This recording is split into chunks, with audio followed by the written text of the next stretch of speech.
saya? Bakit ka ba naghihintay? Nahimugin pa, pilitin ka ng tadhana. Alam mo na kung bakit nagkakaganyan. Lumulutang, nasasayang ang buhay mo at ang ibinubulong ng iyong puso. Natutulog ba ang Diyos? Natutulog ba?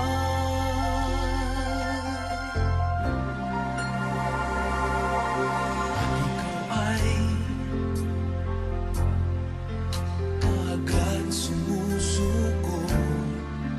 Konting hirap at munting pagsubok lamang.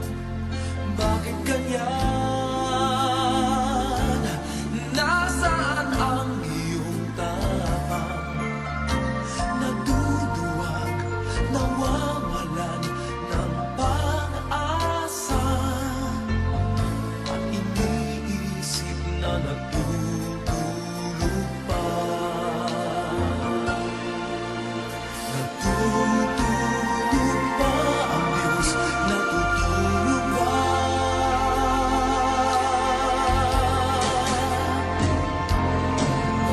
Sikapin mo, pilitin mo, tibayan ang iyong puso.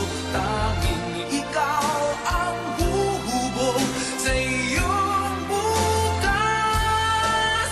Huwag mo sanang akalain natutulog pa ang Diyos.